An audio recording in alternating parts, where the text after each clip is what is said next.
can't tell you how many times I sit with my own sales staff, and I throw out these micisms without even thinking about it.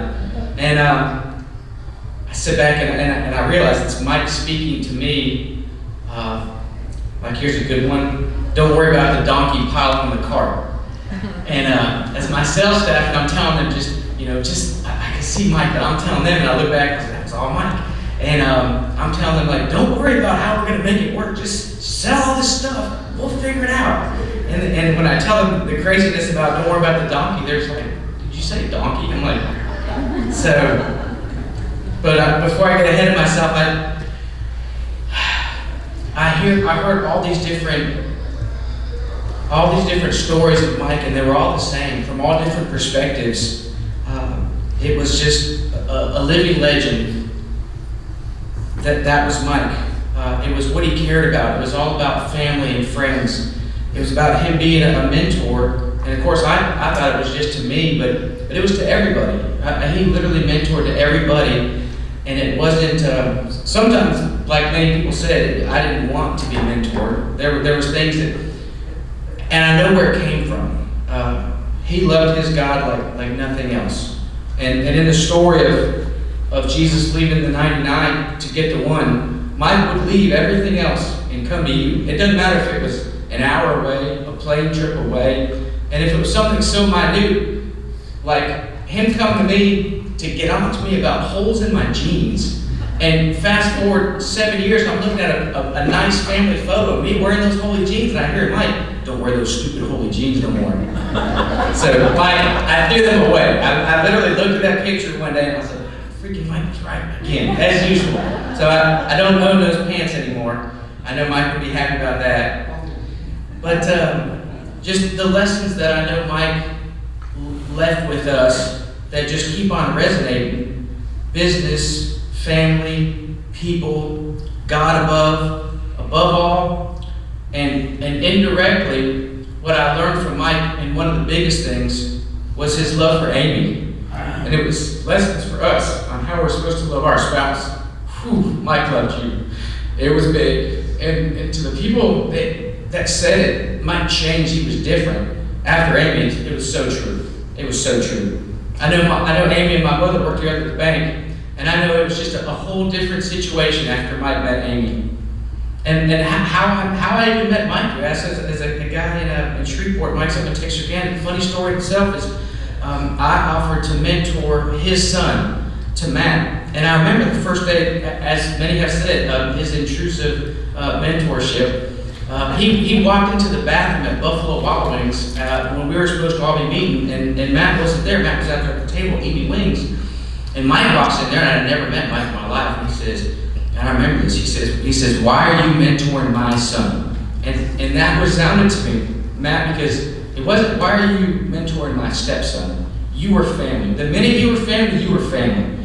And he loved the boys like his sons. And if you didn't know any different, you didn't know. You didn't know that those were not Mike's sons, other than the fact that they didn't look anything alike. Obviously, Bo and Mike looked a lot alike, but the boys did not. So I thought that was big, because that's the life lesson, is it's all about friends and family, and that doesn't always mean that they start.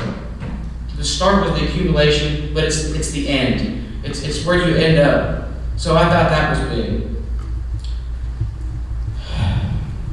Mike was always big about building people up, and he believed in them. He would see things in me that I didn't see. And I've heard that over and over again with all these people.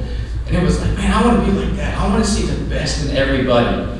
And I remember there was a time when my son's mom and I walked into Mike's new office in Texarkana. We were walking around, and and this was, of course, before I had a fancy title like commissioner. I had an office in a bedroom that was ridiculously small. And that was my company. My company had 3 desks in one room of a house.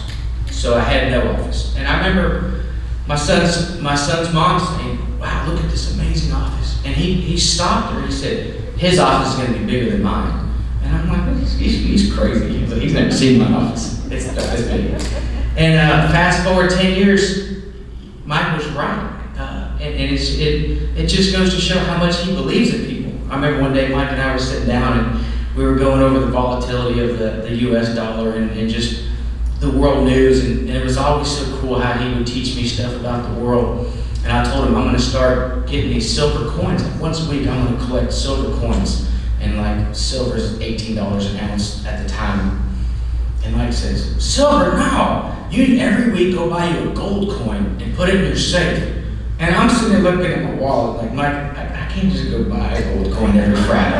and of course, he shows me later like his pillowcase. I'm like, well, okay, I got stuff to strive for. So, and the cool thing is, Mike believed me to the point where now we have a successful company where I could actually go do that. And that was the Mike seeing the little bit in you and believing in you. And I think it's so cool. I know someone just mentioned this and it hit home because just like I was saying, that Mike always wants to see the best in you. He drove one time, 45 minutes to sit down with me at a restaurant because I had a drinking problem. I remember him sitting there saying, "You're too important. Your brain is too important to let alcohol take advantage of you." He's like, "You need to stop drinking." He's like, "For you, for your family." Even though Mike's not here, I'm happy to share with you that was May of 2015, and I haven't had a drop since. And it's because of Mike. Mike made me a better person.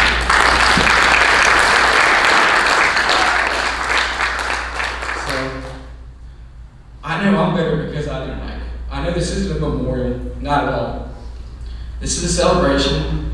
This is a thank you. This is a thank you for Amy, for Peter, for Mo, for his sons, for letting me have a little bit of him while he was here, and to promise you that I will do my best to spread the Mikeisms and continue his legacy.